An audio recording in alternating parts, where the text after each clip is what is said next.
m'aimait bien, ou s'il fut ingrat.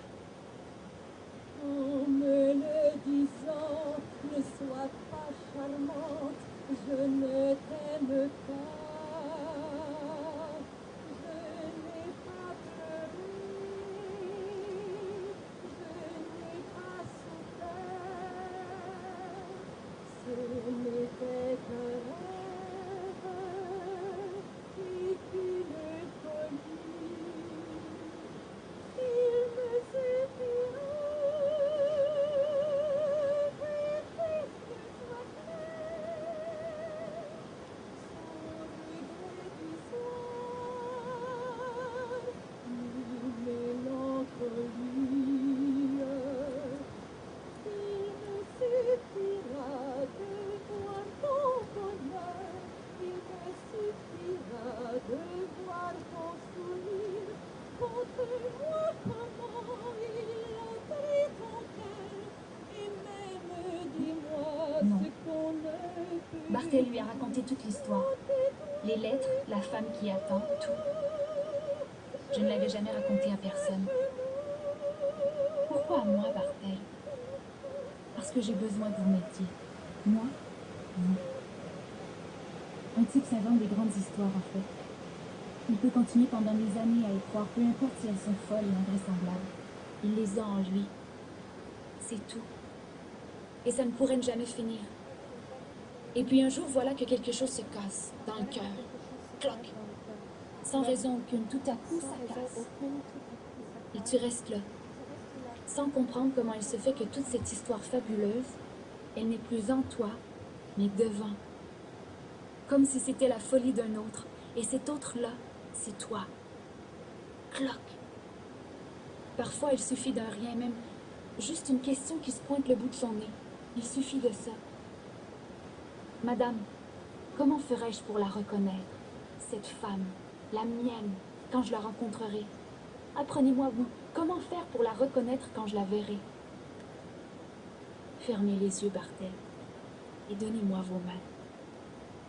Barthel obéit, et aussitôt, il sent sous ses mains le visage de cette femme, et les lèvres qui jouent avec ses doigts, puis le cou mince et la chemise qui s'ouvre.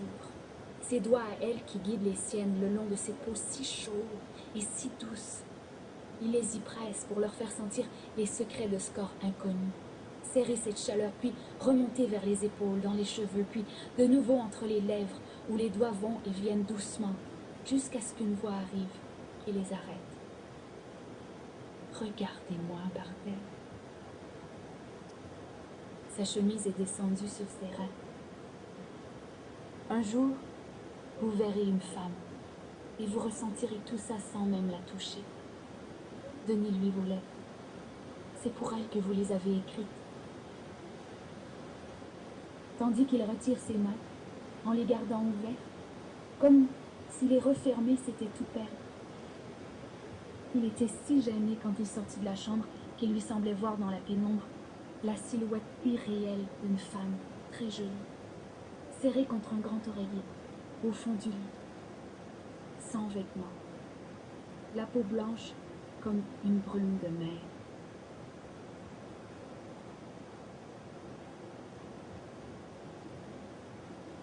L'image. Ce roman feuilleton qui ne photographie jamais que la souffrance. Il suffit pourtant de lire le silence entre les mots et de répéter, de répéter, de répéter. Vague métronome de la soumission. Il faut bien que tout soit contagieux si nous ne voulons rien oublier de la rage des vents qui déménagent l'aube et des légendes nourries par l'appât des clichés. Sur des hauteurs qui ne dépasseront jamais les chevilles de l'enfance, sur la hauteur d'un poème qui ne dépassera jamais le collier des appétits. Suivrons-nous toujours les couloirs du désir quotidien, la répétition erratique des marques de commerce? Il doit bien y avoir un pont lent et saupoudré de tendresse, un insaisissable nuage de retour d'aube. Il doit bien y avoir un pont vers l'autre rive, jamais tout à fait effeuillé par le craquement des branches entre les paupières du désir. Prête-moi ta peau passante. J'y lirai moi-même les vagues du plaisir.